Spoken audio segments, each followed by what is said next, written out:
They've been a pain for travelers, but those uncomfortable COVID-19 PCR tests are a thing of the past, at least for now. All international travelers arriving here at Pearson Airport or at any point of entry into Canada will no longer need to show a negative PCR test result. And those in the medical community who spoke with CityNews say this move by the federal government is long overdue. It was all a system just to look like they were doing something, and getting rid of it now is overdue. Kashif Prasada is an ER doctor who's been on the front lines battling the pandemic. He spent much of the past 2 years pushing multiple levels of government to put mandates in place in an effort to save lives and slow down the wave of COVID-19 patients arriving in his hospital.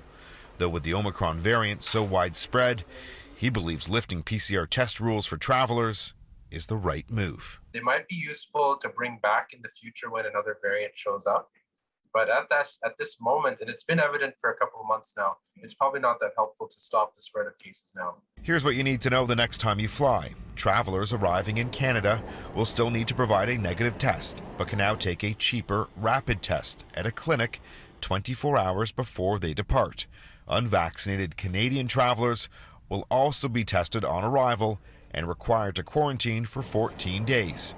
Unvaccinated foreign nationals are still barred from entering the country, and the federal government will continue its rapid testing program at major international airports.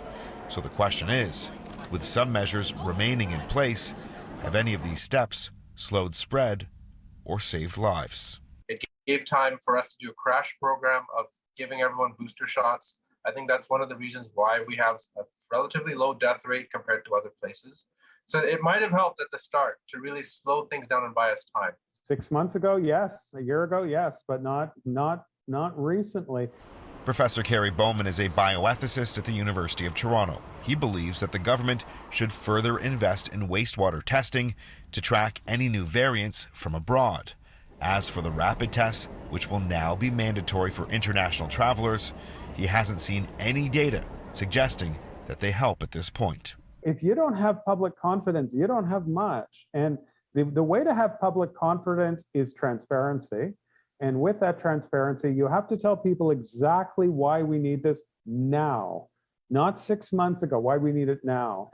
Another important development, unvaccinated children arriving in Canada with fully vaccinated adults no longer need to isolate for 14 days and stay away from school or daycare. Much welcome news for many, with March break just around the corner. I'm Adrian Ghobrial for CityNews.